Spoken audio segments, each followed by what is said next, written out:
바람이 불어온 그 밤에 잊고 지냈던 조각들이 난 떠올라 순간에 falling down 감추려 애썼던 마음 다 들킬까봐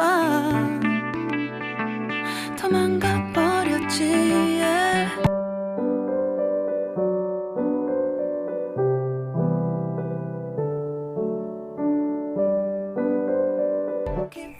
Assalamualaikum warahmatullahi wabarakatuh.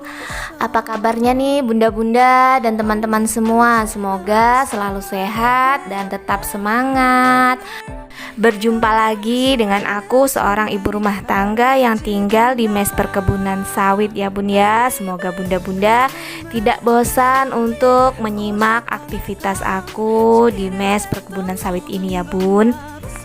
Marhaban ya Ramadan, selamat menjalankan ibadah puasa ya bun ya.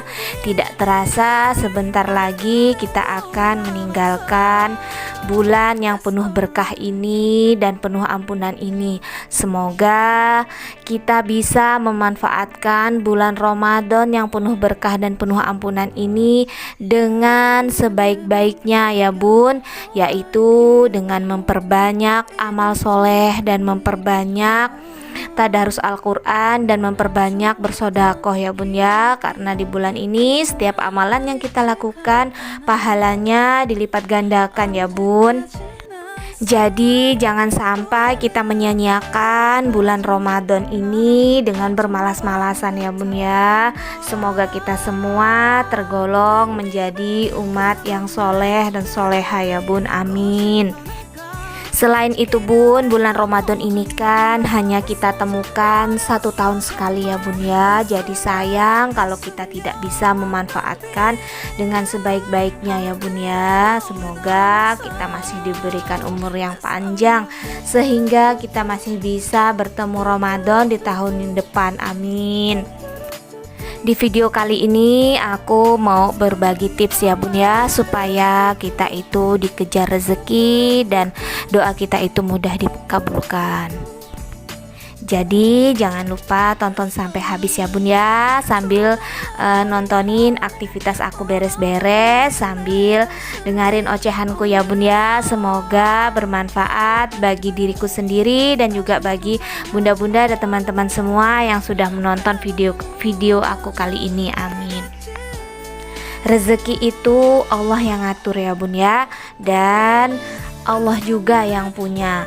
Dan kita itu diperintahkan untuk meminta kepadanya dan berusaha untuk menjemputnya. Jadi antara usaha dan doa itu harus sejalan ya bun. Aku pernah mendengar ceramah nih bun, kejarlah akhiratmu maka niscaya dunia akan mengikutimu. Nah dari kata-kata itu aku menyimpulkan bun, jika kita bisa fokus menjalankan ibadah kita kepada Allah, maka insya Allah jalan rezeki kita juga akan dipermudah dan mendapatkan keberkahan ya bun ya. Karena yang terpenting itu adalah berkahnya ya bun ya. Sedikit jika berkah akan cukup, banyak pun jika tidak berkah maka akan selalu kurang ya bun ya. Intinya kita itu harus selalu mensyukuri rezeki yang diberikan Allah kepada kita melalui usaha kita ya bun ya. Jadi kita itu diperintahkan untuk berusaha untuk menjemput rezeki kita, namun kita tidak boleh lupa untuk meminta kepadanya sang pemilik rezeki ya bun ya. Ini berdasarkan pengalaman pribadiku ya bun ya. Jadi dulu sebelum aku seperti sekarang ini, dulu hidupku itu serba kekurangan ya bun ya. Pokoknya serba kekurangan bun. Namun setelah aku memperbaiki kualitas ibadahku, semuanya menjadi lebih mudah bun, dan menjadi seperti sekarang ini ya bun ya. Insya Allah rezekiku kali ini selalu cukup ya bun ya, dan tidak kekurangan suatu apapun. Intinya kita itu selalu bersyukur ya bun ya, dan jangan mengeluh dengan apapun ujian yang sedang kita hadapi. Mulailah dengan memperbaiki kualitas ibadah kita, terutama wudhu ya bun ya. dan sholat kita. Jika wudhu kita sudah benar, insya Allah sholat kita pun akan sah ya bun ya. Apalagi jika kita bisa khusyuk dalam menjalankannya.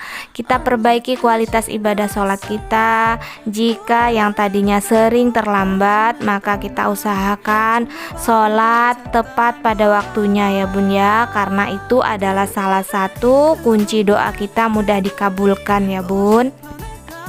Karena jika kita selalu menunda-nunda sholat kita, maka doa kita pun juga akan tertunda ya bun ya.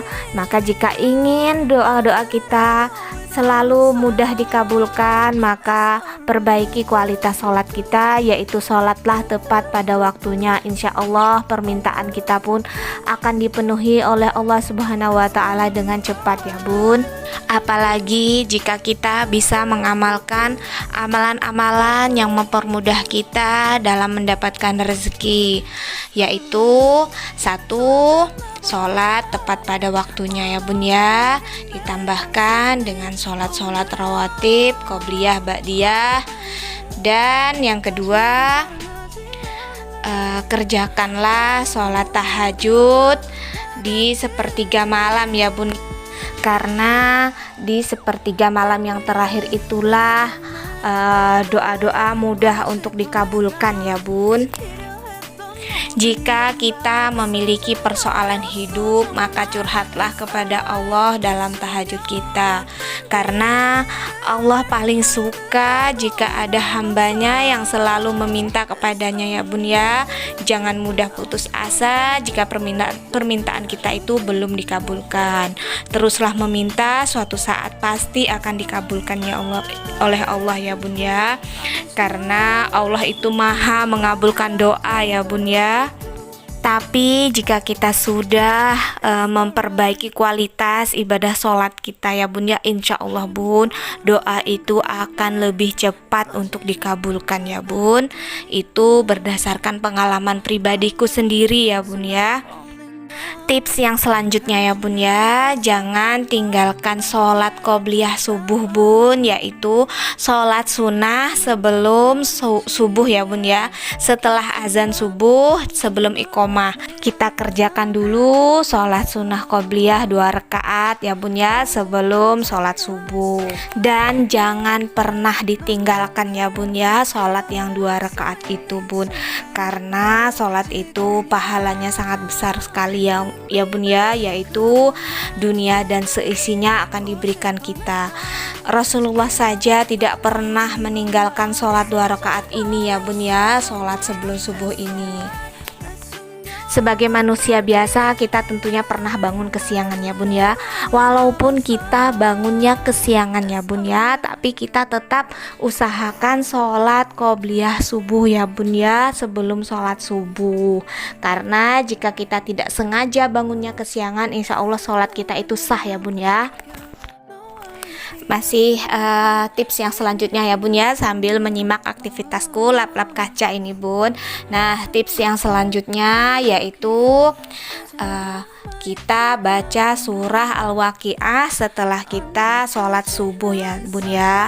Tapi setelah sholat subuh, usahakan untuk kita berzikir dulu ya bun ya, karena zikir di waktu subuh itu juga salah satu cara untuk mempermudah doa kita untuk dikabulkan dan sebagai pembuka pintu rezeki ya bun ya. Setelah si zikir kita berdoa, dan setelah itu kita baca surah Al-Waqiah ya bun ya. Nah, setelah itu tips selanjutnya ya bun ya, kita kerjakan sholat duha ya bun ya, karena sholat duha adalah salah satu sholat pembuka pintu rezeki ya bun ya. Jadi jangan lupa kita kerjakan sholat duha ya bun ya. Waktunya itu dimulai dari jam 7 atau setelah matahari itu naik sepenggalah ya bun ya, yaitu sekitar jam 7 pagi sampai masuk waktu zuhur bun. Jadi itu adalah waktu-waktu duha. Jadi kita manfaatkan waktu itu untuk mengerjakan sholat sunat ya bun ya. Kalau aku meskipun aku ke sekolah ya bun ya, biasanya di jam istirahat itulah saatnya aku mengerjakan sholat duha ya bun ya. Dan alhamdulillah bun, aku sudah mendapatkan manfaatnya ya bun ya dari sholat duha dan amalan-amalan yang lain yang ku kerjakan ya bun ya. Aku mendapatkan manfaatnya bun. Tips selanjutnya ya bun ya, sholat zuhur bun. Setelah sholat zuhur itu kita baca surah Ar-Rahman ya bun ya. Itu adalah salah satu surah apabila kita istiqomah membacanya, maka insya Allah rezeki kita itu akan dipermudah ya bun ya, dan rezeki kita itu akan selalu mengejar kita. Ini berdasarkan pengalaman pribadiku sendiri ya bun ya. Dulu aku itu hanyalah seorang guru honorer bun, dengan gaji yang tidak seberapa dan kehidupan yang masih serba kekurangan ya bun ya. Namun setelah aku perbaiki kualitas sholatku, tahajudku, aku istiqomah, tidak pernah aku tinggalkan ya bun ya. Sampai-sampai kalau semalam saja aku tidak mengerjakan sholat tahajud itu rasanya menyesal sekali ya bun ya. Kalau aku itu bangun kesiangan itu rasanya sangat menyesal bun, karena sudah terbiasa ya bun ya. Selain itu aku juga tidak pernah meninggalkan sholat qobliyah subuh ya bun ya, dan juga membaca surah Al-Waqiah setelah subuh, membaca surah Ar-Rahman setelah zuhur, membaca surah Yasin setelah maghrib, dan membaca surah Al-Mulku setelah isya ya bun ya. Alhamdulillah bun, aku mengikuti tes di tahun 2019 bun. Aku lulus dengan peringkat pertama ya bun ya. Alhamdulillah. Sekarang aku ditugaskan di perbatasan ini itu setelah aku lulus menjadi pegawai negeri ya bun ya. Dan aku sangat bersyukur sekali bun dengan karunia dan nikmat Allah ini bun. Ini semua berdasarkan pengalaman pribadi ya bun ya. Semoga bunda-bunda di sana juga bisa ikut mengamalkan apa yang sudah aku amalkan, dan semoga persoalan-persoalan hidup kita semua akan dipermudah dalam penyelesaiannya ya bun. Jadi apa yang aku ceritakan ini adalah curhatanku ya bun ya, berdasarkan pengalaman kehidupan pribadiku sendiri ya bun ya. Jadi dulu aku adalah orang yang banyak persoalan dan hidup serba kekurangan ya bun ya. Namun setelah aku perbaiki kualitas ibadahku, setelah aku istiqomah dalam beribadah dan memperbaiki waktu-waktu sholatku yang dulunya aku sering terlambat dalam menjalankan sholat, sekarang aku sudah berusaha untuk selalu tepat waktu. Kalau dulu aku sering menunda-nunda waktu sholat, sampai-sampai aku sholat itu sudah di akhir waktu ya bun ya. Aku merasakan sendiri bun, kehidupan aku itu berantakan sekali ya bun ya.